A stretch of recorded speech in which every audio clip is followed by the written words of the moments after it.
रोहतास जिले के डेहरी ऑनसोन स्थित पड़ाव मैदान से 19 एकड़ में कब्जा किए गए डिफेंस की जमीन से अतिक्रमण हटाया गया।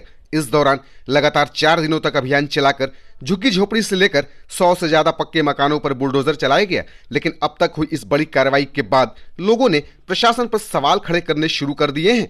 दरअसल पिछले सप्ताह से जब यहां अतिक्रमण हटाने का अभियान चला, तब दानापुर कैंट से आए सेना के जवान व स्थानीय पुलिस फोर्स की मदद से बड़े बड़े बुलडोजर लगाकर मकानों को तोड़ना शुरू किया गया तो हड़कंप मच गया।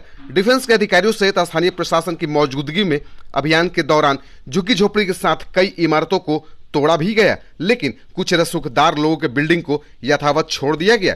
ऐसे में अब स्थानीय लोगों का आरोप है कि जो गरीब तबके के झुग्गी झोपड़ी में रहने वाले लोग थे या फिर जिनकी पहुंच पैरवी नहीं थी, ऐसे लोगों के मकानों को तो ध्वस्त कर दिया गया, लेकिन जो रसूखदार हैं तथा जिनकी पहुंच ऊपर तक है, ऐसे लोगों पर कार्रवाई नहीं हुई। अभी तक भी कई बड़ी बड़ी इमारतें अधिकृत क्षेत्र में खड़ी हैं, लेकिन उन पर बुलडोजर नहीं चला।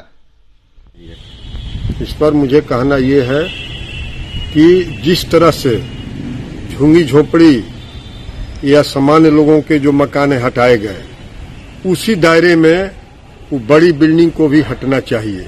नियम स्वतंत्र भारत में नियम सबके लिए बराबर। इसलिए मैं मांग करता हूं कि ऐसे लोगों पर भी कार्रवाई हो जो डिफेंस के जमीन में बड़ी इमारत खड़ी किए हैं, उनकी भी मकान होनी चाहिए। जब 99% गरीब लोगों की झुग्गी झोपड़ी, सामान्य लोगों की झुग्गी झोपड़ी हटाई गई, तब बड़ी इमारत भी हटनी चाहिए। जो ऊपर सोर्स वाले हैं, पैसे वाले हैं, ऊपर जो पकड़ रखते हैं प्रशासन में, उन पर कार्रवाई हो। यहाँ दोहरा नीति नहीं होना चाहिए। आरोप यह भी है कि अतिक्रमण हटाने में प्रशासन भेदभाव कर रही है। रसूखदार लोगों की बिल्डिंग्स पर बुलडोजर चलाने से प्रशासन परहेज कर रही है। खासकर माफिया तंत्र यहाँ हावी है और वह अधिकारियों को मैनेज करने की बात कह रहे हैं। पूरे मामले पर डेहरी के एसडीएम ने बताया कि अतिक्रमण हटाने में किसी भी तरह की कोई भेदभाव नहीं की जा रही है। जिन्होंने भी अतिक्रमण किया है, उनकी भावनाओं को तोड़ा जा रहा है।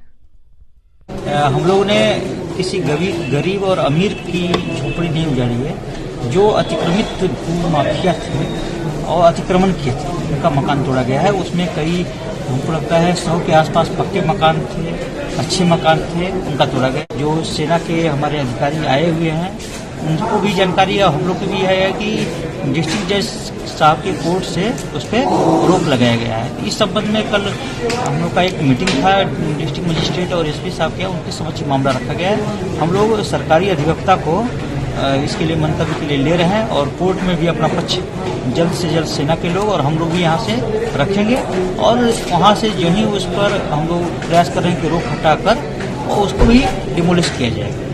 कोई अमीर गरीब छूटेगा नहीं, सबके लिए बराबर हम लोग काम कर रहे हैं। और जो बिल्डिंग अभी आपको दिख रहा है, वो भी कुछ ही महीनों के अंदर या कुछ ही दिन के अंदर जो ही हमको आदेश वहाँ से प्राप्त हो जाएगा, हटेगा, उसके बाद हम कार्रवाई करेंगे। ईटीवी भारत के लिए रोहतास से रवि कुमार की रिपोर्ट।